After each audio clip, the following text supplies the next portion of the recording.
They were a wartime design by London North Eastern Railway, and they were sort of a utility design. Go anywhere pretty much on the London North Eastern network, do anything.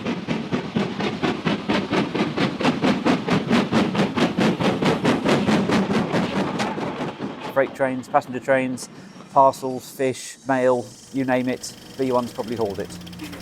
Hello, I'm Dave Horton, the chairman of the Thompson B1 Locomotive Trust. There were 410, and this is one of only 2 survivors now. This Loco 1264, or 61264 to give it its BR number, was built in 1947 and originally went into traffic at Parkston Quay, which is on the east coast, on the eastern region, but it later came up to the Midlands and worked out of Colic Depot, which is only about 6 miles from where we are today here at Ruddington. Colic Depot was a Great Northern depot, not so much a Great Central Railway depot. However, when the Loco was based at Colic, it did spend a lot of time working up and down the Great Central main line, and we've got pictures of it operating in Nottingham, Victoria, all the way down to Marylebone and north, south, east and west from here basically.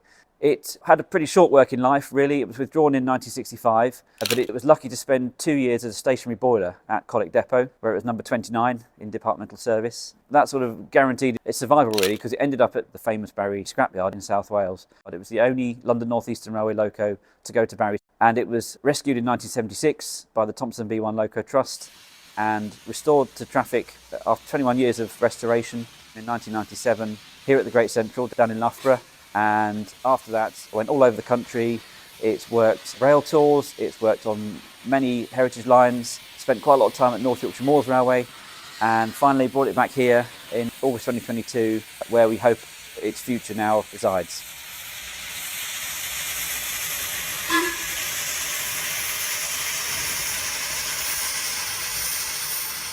It was very much a local engine, got that good connection, and of course it was restored in Loughborough the first time round. So it's nice to bring it home again, and we know that the reunified Great Central, when it's finished, will be the ideal base for this locomotive. And we want to run it up on the main line as well, so it'll be a bit of an ambassador for the East Midlands, if you like, and for the Great Central Railway.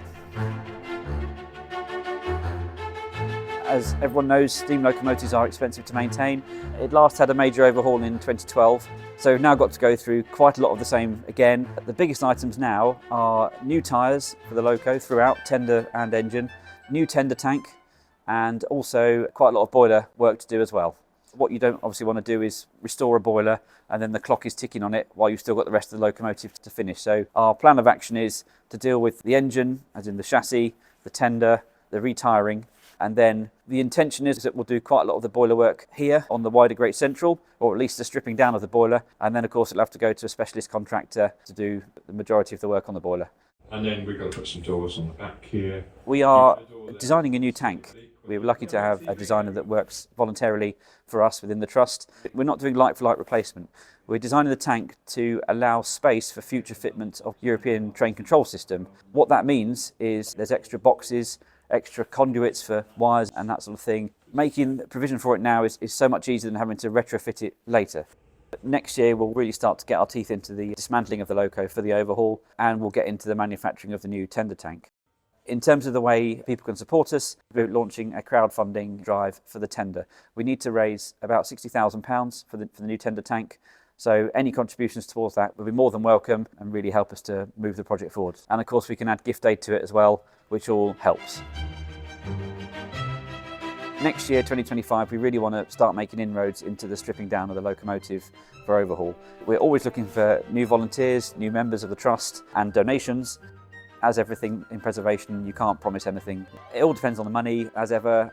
I would like to think that we'll have it finished by the time of reunification is finished. It'd be nice to see the B1 rolling over the new viaduct 4 or 5 years hence.